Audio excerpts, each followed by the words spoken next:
This is Jeremy Holmes, Program Director of Ride Solutions, and this is my Pecha Kucha presentation on exactly what it is we do, which is a transportation demand management agency. We move people from A to B with fewer cars by promoting carpools, bikes, buses, and telework to reduce congestion, improve air quality, and save taxpayer dollars.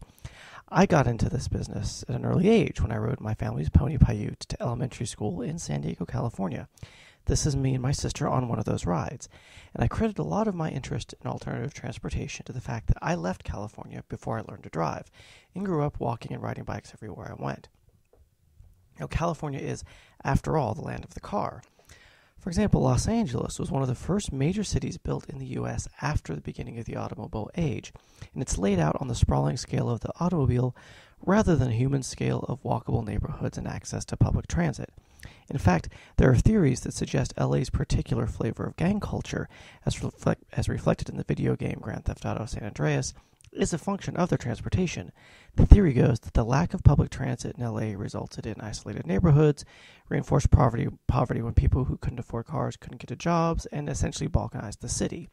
But what does that have to do with Ride Solutions in Southwest Virginia? Well, how we move ourselves around is ultimately a decision about how we use space in our communities.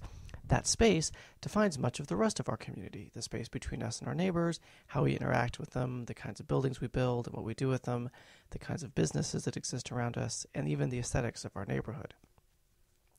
To get a sense of how we've decided to use space since about the 1950s, in the U.S. alone we have paved enough roads and parking lots to cover more than the entire state of Georgia in asphalt.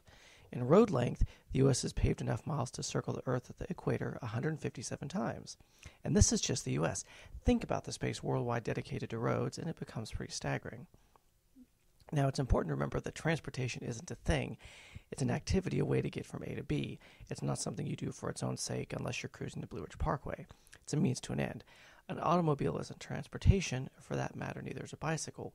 They're tools that improve mobility, which means we have choices in what tools we use and where we invest money in those tools. Small choices we make as individuals can have big impacts in our communities. So if one person decides to ride a penny farthing to work, maybe the town builds some penny farthing lanes, and soon more people are riding penny farthings. We don't always recognize the hunger for choice until individuals and communities begin investing in their options. Now, what are some of the impacts of the choices we're making now? Well, building a new road costs about $2 to $3 million per mile in rural areas, or $4 to $5 million in urban areas. Resurfacing a road is $500,000 a mile alone. A bike path, on the other hand, is about $1 million per mile. So the less we have to build new roads or expand existing ones, the more taxpayers save, and the more we can invest in options. In Washington state, the amount of oil and other toxic runoff from roads and parking lots washes the equivalent of an Exxon Valdez oil spill into Puget Sound every 2 years. Now, in Virginia, stormwater management and runoff is something that we're struggling with at the moment, largely because of decisions we have made about how to move and where to park cars. This photo of Shenandoah National Park, just up the road, shows what the view looks like on a good air quality day versus a bad one. In the Roanoke Valley, about half of our pollutants come from vehicle emissions. So not only does this look awful, but poor air quality can lead to a host of lung and heart health problems, and has even been shown to affect brain development in children. Cheap gas and long commutes have encouraged suburban sprawl, which in many places has become really expensive to maintain with miles of winding roads and cul-de-sacs and expensive infrastructure such as power and sewer lines. Sprawl also eats up green space, which contributes to the urban heat island effect and can remove trees which had previously served as air filters and as carbon sinks.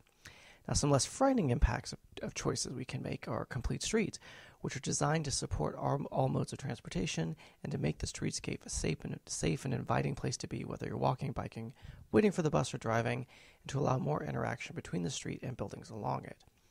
Good decisions can also lead to beautiful buildings and the rehabilitation of historic neighborhoods. When you create walkable, bikeable, people-oriented streets, you encourage developers to create or reclaim buildings that people want to be around, that bring character to downtowns and neighborhoods, and become places that people are proud to live in and do business in. These choices can also result in opportunities for creativity and beauty when we begin to interact more with our streets, such as turning a bus stop into a piece of public sculpture. This is an example near William Fleming High School here in Roanoke. They can lead to treating places where people gather as opportunities to be creative and expressive, for neighborhoods to display their character and to be proud of their streetscapes. Decisions about transportation are also decisions about how we spend time. Most Americans spend about 2 weeks a year stuck in traffic.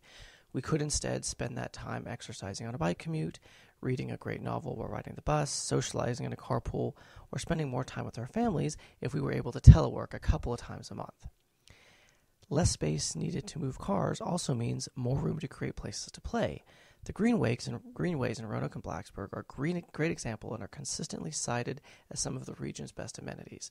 Space for trees, for neighborhood parks, even for empty lots where kids can play and families can gather, all can be a result of transportation choice. And when you begin to think of your streets differently, you can begin to use them differently.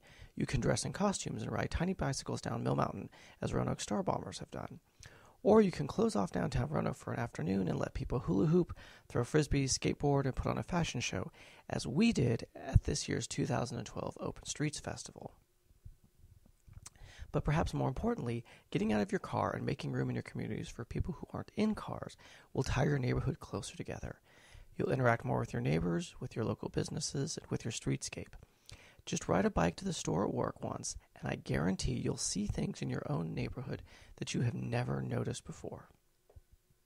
And after all, changes don't have to be huge. A small change, riding the bus one day a week, can have huge impacts when replicated across a whole neighborhood, community, city, or region. The changes you make could be the encouragement someone else needs to get to know their neighborhood better.